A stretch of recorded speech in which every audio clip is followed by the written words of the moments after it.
Hello, welcome back to my channel. Antoinette here, and this is my flip through for October and what I got up to in my tarot journals. We'll start with my moon diary from the FlickeringCauldron, and this is what I use for my daily tarot expansions, and it features in all of my videos. The tabs I purchased from Amazon and I've stuck on just so I can find my pages. So if we go to October, and we have obviously the astrological sign for the month. We have our feline, who is Jinxie, and the colours recommended for that. We have gemstones, planetary stones, suggested we've got sapphire, the colour purple to work with, and the plant was catnip for this magical month. And then here we have some information about catnip. And catnip, I believe, links very closely to the mint family.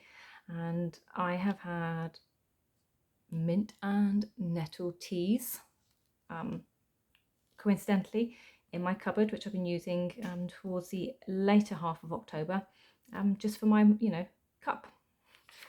So that was quite curious. And then I have my expansions going through the month of October, and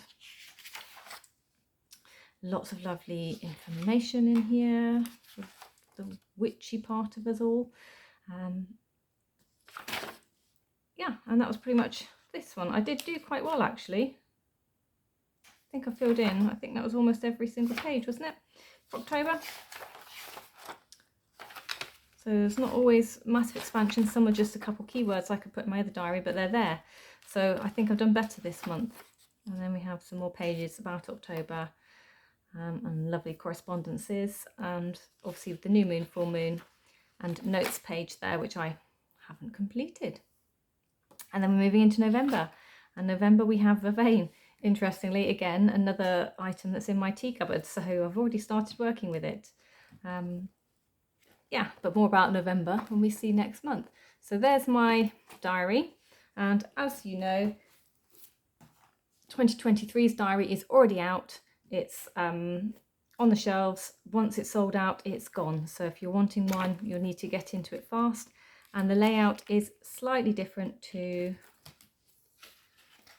where should we start? Probably start here. So it's slightly different to this year's. So we're doing dragons is the themes for next year. We have dragons, and we've got some crystals. Information as we normally have throughout, dotted throughout, lots of lovely information. Celtic dragons. What did I miss? I've missed something. You've got your pages for your notes again. You have household budget pages, which is really useful for many of you. That was a bit I missed. And this daily, monthly overviews are now in there.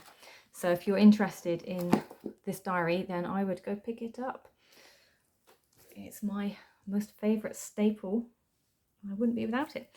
So I have finished this jotter, and I will show you what I've grabbed next. I've made no secret about it, so I can show you the one that I've moved into. And just to say, in September, I started doing the 30-day challenge with Avalon Cameron over on her Patreon, Tarot Card Slingers. And for 30 days, I made a tip-in that looks like this, and it's very boring. It's just bits of paper which already had pictures on, so it's scrap paper that I found, and I've just stuck them together to concertina out as the world's biggest tip-in, and it's double-sided. And then you can see I have drawn out basically 30 days worth of squares, 90 squares in total, because it was a 3-card pull every day with a specific focus for every day, and one deck. So it's just using one deck. And that's the other side there. So I completed that probably around the 10th or 12th of October, I think. So that was ongoing from September into October. Then we have October pages. So there's my grid drawn out, which come 2023 I will no longer need to do because it will be in my other diary. And I have my cards of the month from my calendar spread, and just basic stickers. This is yeah, this is one of the ones that I pre-set up, isn't it? So I did a video pre-setting these pages because I was on call in work, so I had to pre-set my pages to save time for myself. So other than adding some cards where I've used them and you know, putting in my reflections, I didn't change anything else. So I set up my pages as they were.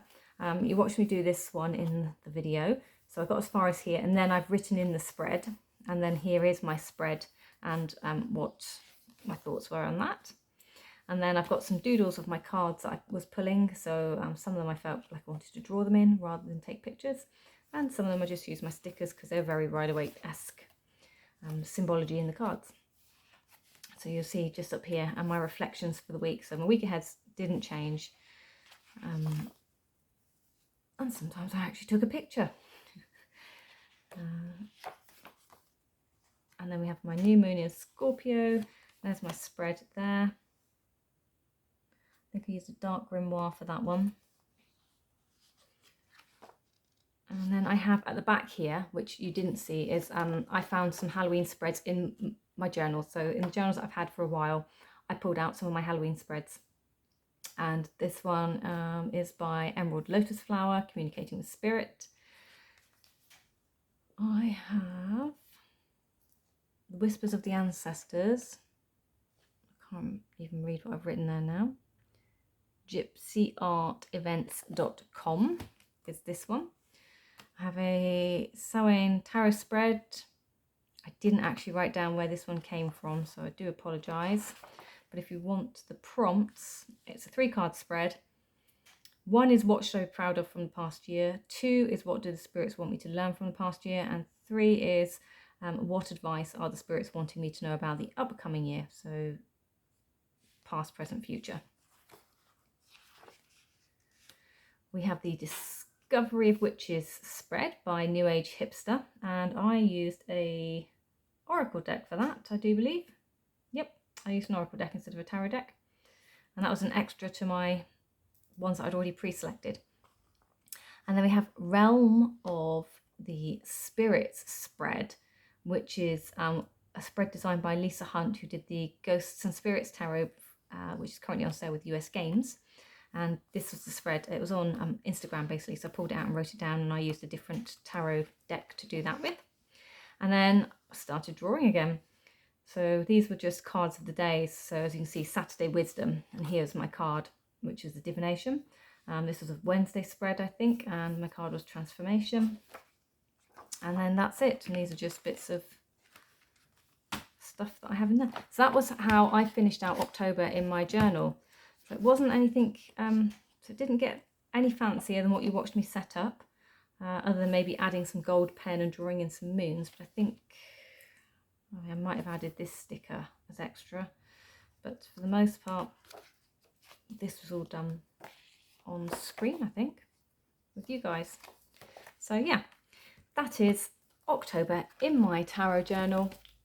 November sees me moving into this Traveller's, well, it's a jotter, and it's a freebie that came with a closed company, noted there, and I have just simply written on it the months that it's going to hold for me. And I've started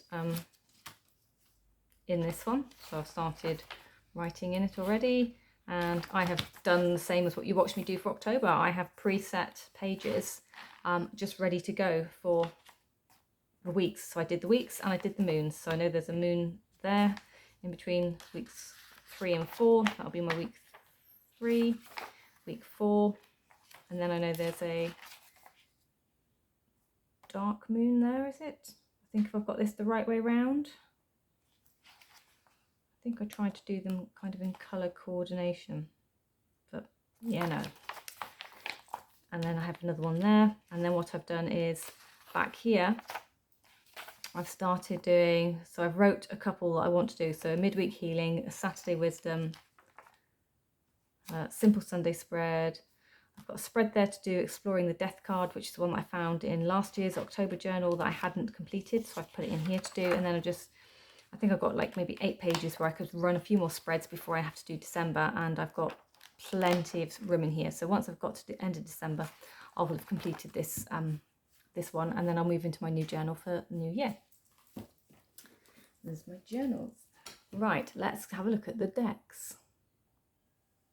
So if we start with one that I forgot to put into my Halloween season decks, I can't believe I forgot this one, given how cool it is. So it's the Macabre Tarot, and this is one that I did use, and listen to this.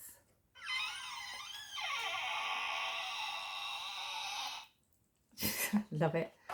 Comes with a book. I am going to write in here actually, because the system's a bit different, so I am actually going to write in here. We're meaning to write in here the symbols for the minors. So let me just... So in this deck, they've changed... Wands are bones, swords are daggers, pentacles are crystals, and cups are, cups or chalices. So it's bones for wands, and that kept getting me every time, because ashes to ashes, dust to dust, that sort of thing. I kept thinking of bones as consecration, therefore the ground. I kept thinking of pentacles, and then the crystals. Yeah, so it was just making me think a little bit outside of the box when it comes to using it. But it's got this lovely gilt edging, and tarot creators, I love this cardstock on this deck. It's amazing. It glides, it shuffles, it's matte, it's not shiny. It just shuffles like a dream. This, please, indie makers, listen, stop doing that weird coating on your cards. Please make more of these. This is so much easier to use because it doesn't clump stick. It just does, and it makes that gorgeous ASMR noise that I love. I could listen to that for a long time. Anyway, without boring you all, so let's come down. So I use this one mostly for spreads on its own, or for my week ahead spreads. So the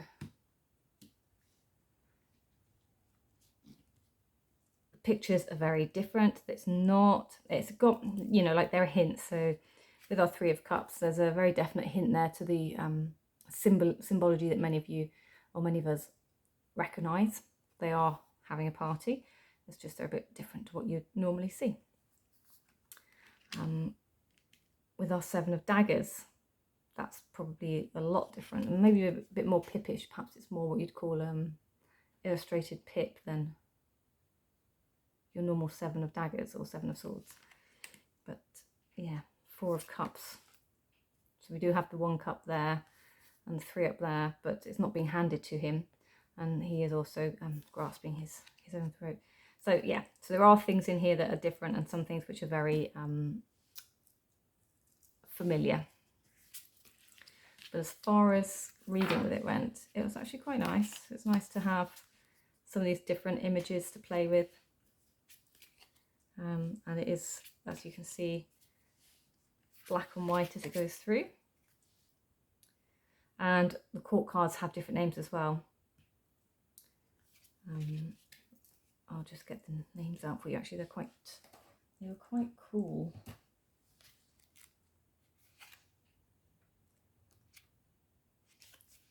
So you have your pages are terrors, your nightmares are the knights. We had the hauntings, which were your queens, and then massacres, which were your kings.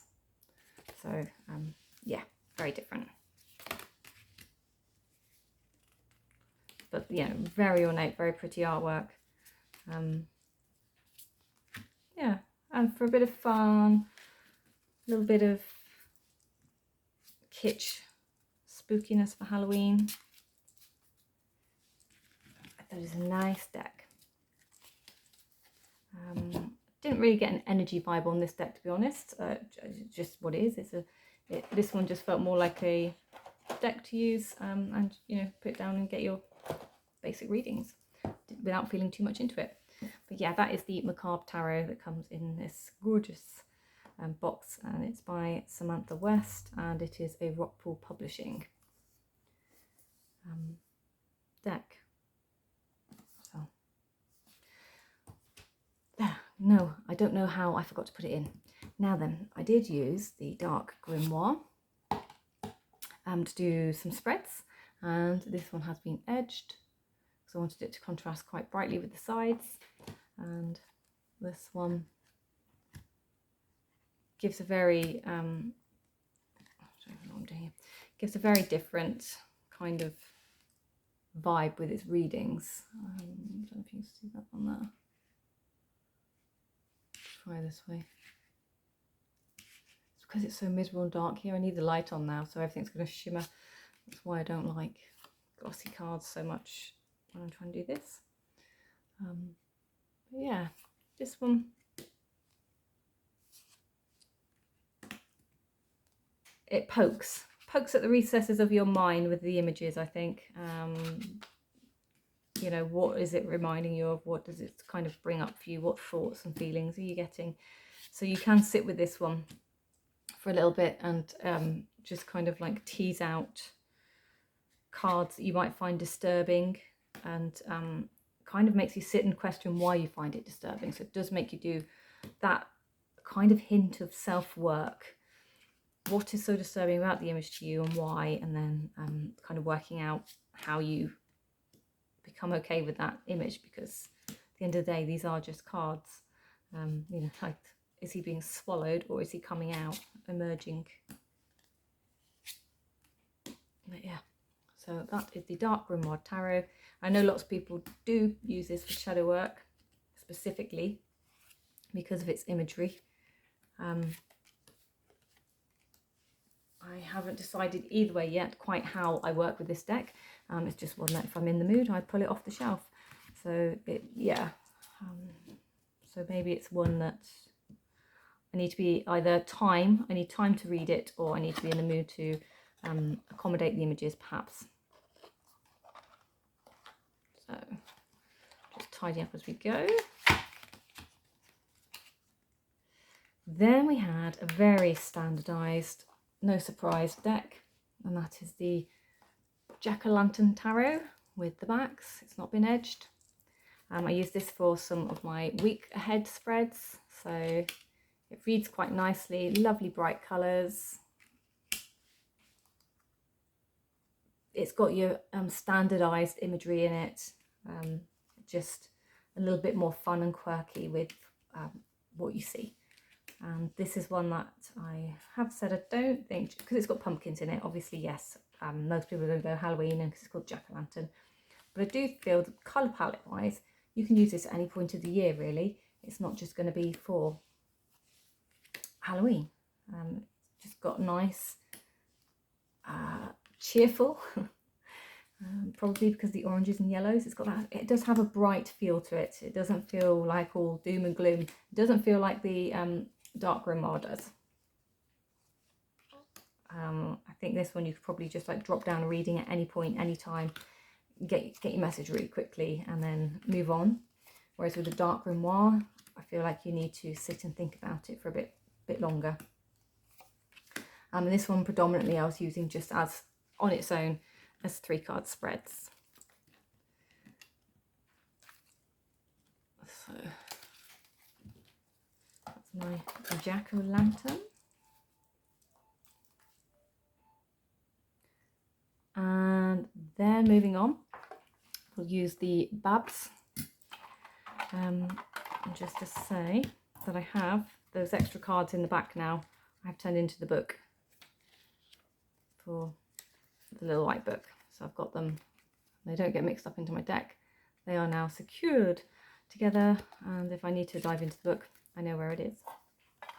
Just wanted to do that. And then this deck I use for a couple of my moon spreads. So I think I had like a 5-card spread, and just, you know, they had their positions and laid them out, and it read quite nicely. And then I also used this for one of my week ahead spreads, and I used it with an oracle, so I'll put the oracle down as well to show you. I just wanted you to see how it looks together in a reading. And then working with the oracle, which was this one.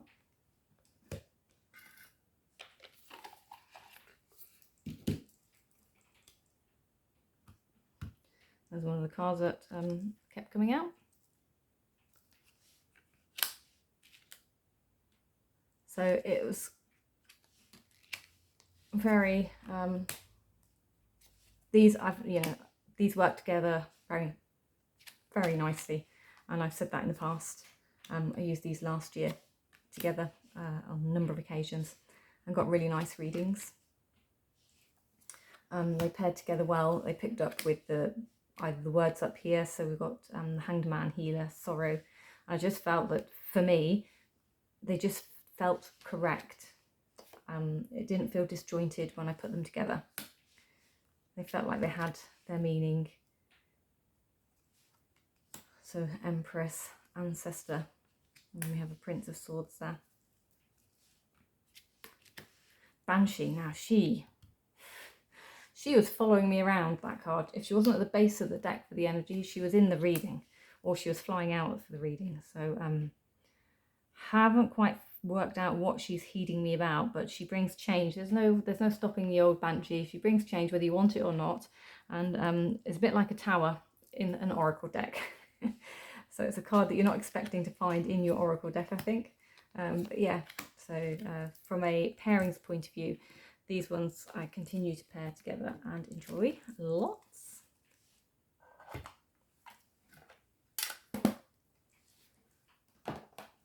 And I also had, did I pair these with anything else? I probably did, but I think from a card point of view, I show this so often that I don't think I really need to go on and on and on and on and on about it much more. But one of my all-time favourite oracles. Seasons of the Witch, Samhain edition. Again, that is another Rockpool Publishing deck. So they're doing well, and it's illustrated by Giada Rose, and also in conjunction created with Lorraine Anderson and Juliet Dyers, created that one. Then I had this deck for oracles, and this is the Oracle of Blank Enchantment. This is one of the ones you saw me drawing. Just find a page, if I can find a page. So this is one of the ones that you saw me draw the pictures of into the top of my diary.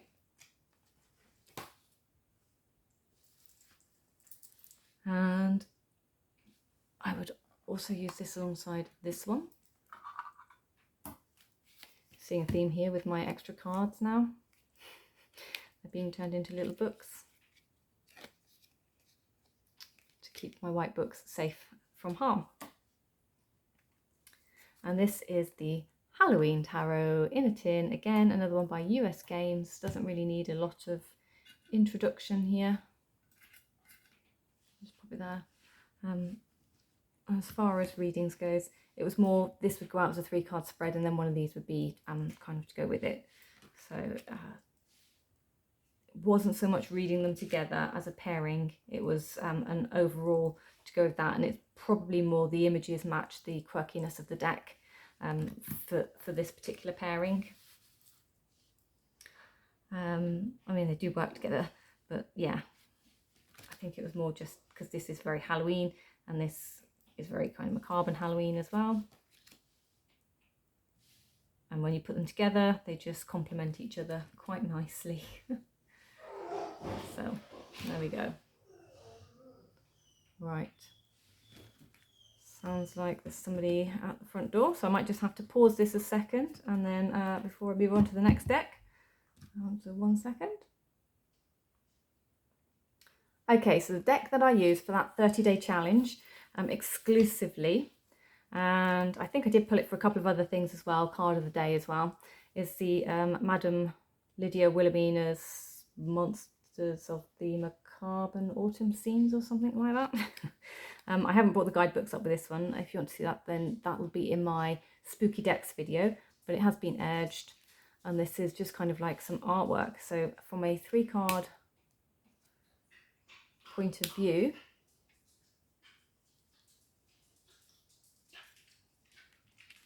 she comes with something tasty to chew. they did go quite nicely together.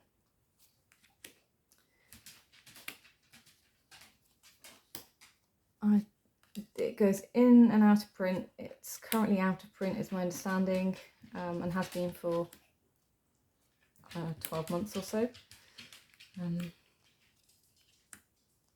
But I think there are lots of other decks around now a bit like this, so if you're really hankering after something like this, then perhaps the Relative Tarot might float your boat, or the Carts to Postal Tarot, is it, from the Estonian creator.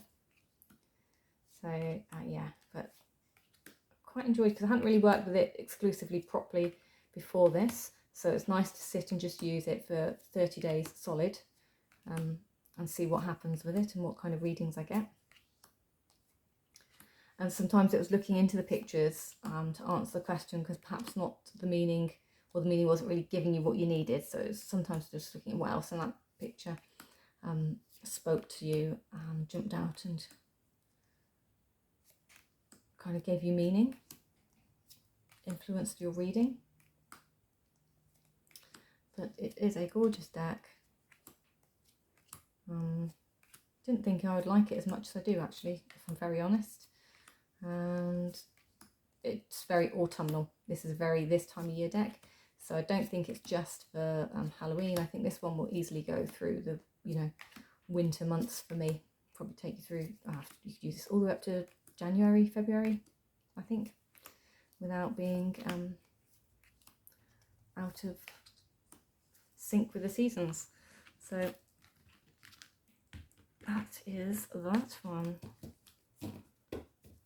Don't know if I've ever done a walkthrough of it, just because it was out of print and but I'm starting to really enjoy seeing out of print walkthroughs and decks, because then I know I can't buy them.